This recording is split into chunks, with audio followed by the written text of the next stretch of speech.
Hi everyone, welcome back to my channel. It's your girl Nello. Today we're going to have a quick chat about AI replacing jobs. Now, personally, this has been something that has been close to home for me, especially someone who started their career working in the data space. Especially when AI came out, there was a lot of push for data analytics, and a lot of people thought that AI was going to replace data analytics, like was going to be one of the first jobs to be replaced. So as someone who not only trains data analytics but works in the data space, this is something that is very personal to me. I just want to stay informed on what's going on in the industry because I want to make sure that I am not misinforming people, and I make sure that I have the most up-to-date information. I can say, hey guys, don't learn this, make sure you pivot your strategy and all that good stuff. So today we are going to be leveraging a really credible source, the World Economic Forum. I've seen a lot of videos where people talk about this particular report that I'm going to be citing. If you are just now finding out about this report through this channel and you want to get your hands on this report, make sure that you leave me a comment. I'm happy to email you this report, but you can pretty much find it anywhere online.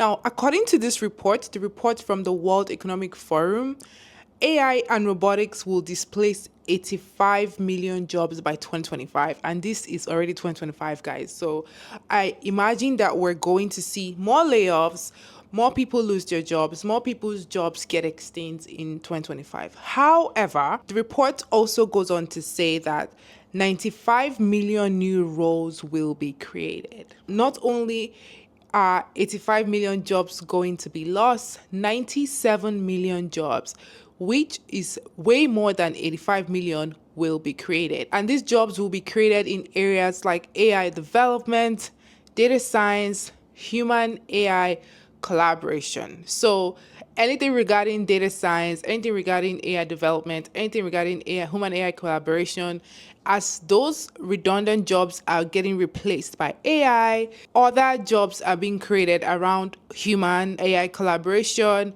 around AI development, and around data science. Now, for my data people, you guys know I am a huge advocate for data, and the reason I chose data, I always say it, is that we generate data on a daily basis. Like literally, this is data that I'm generating by having this conversation with you.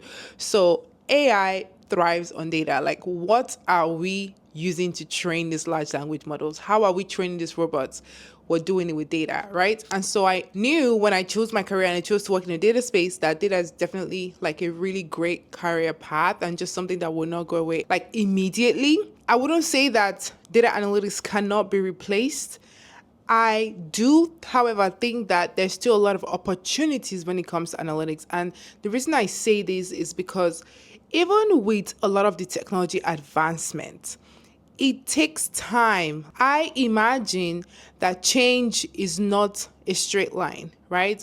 Like there are companies that would now need to start learning what it is to be an AI first company, why they are missing out if they're not AI first. You know, the people, the innovators, the companies who actually develop this tech, the tech companies, the big tech companies, who are the people that are developing this technology, have to get the smaller companies to buy into their technologies. And that's where sales comes in and all of that good stuff.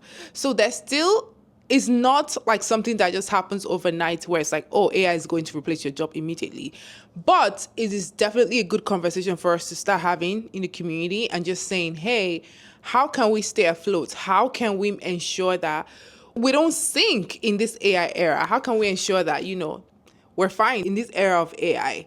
A couple ways that I think we can do that. Number one, we can do that by upskilling, obviously. So learn how to use a lot of the AI tools. I remember like last year when the job market was really tough, there were a lot of people that were in really high roles that were super necessary with the company that didn't get laid off. But if you were in a role where you don't have a lot of visibility, you're not required, like the business can run without you, it's super easy to get laid off. So if you are one of the people who obviously got affected by the layoff, I know people who just quit their job, take a break for their mental health. People had like different stories last year.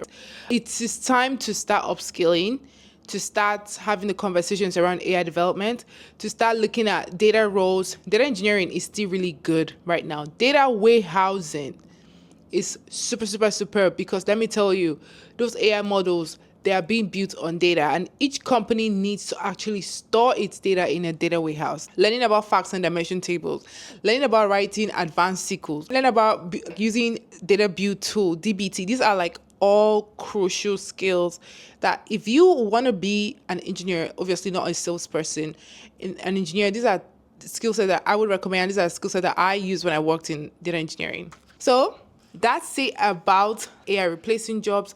For people in sales, it's just learning to sell a new product, the way I imagine it. And this is based on obviously my knowledge in the industry.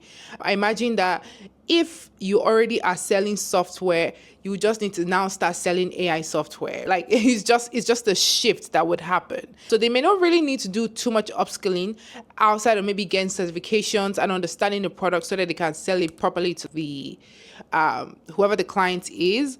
But people in the back end, you still need to you need to learn all those new tools. You need to learn everything. The thing about technology that I have noticed from being in this space and just engaging with the community consistently is it changes consistently.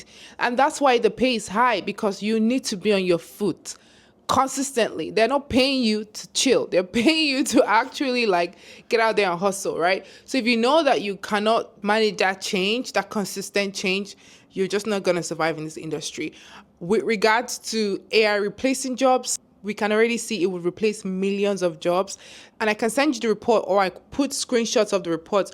There's a list here of the high growing jobs, or the jobs that are growing, and then the jobs that are declining. And a lot of people were talking about it online. So if you haven't seen all those videos, that's fine. I'm glad to introduce you to all these concepts. But definitely, if you have a role currently, maybe you're a clerk, I saw things like typists, they're just data entry, things like that obviously will become super redundant, especially in 2025. Customer service is changing.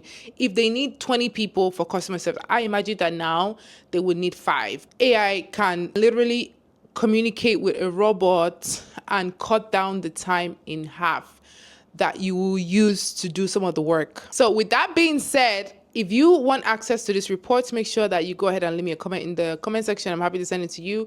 Is AI replacing jobs? Yes. The answer to this question is yes. AI will replace jobs. So you, as a professional, whoever you are, to prepare yourself, you definitely need to be upskilling. I hope you find this video helpful. Don't forget to ensure that you hit the subscribe button, give me a like, and leave me a comment. And as always, I'll see you next week. Bye.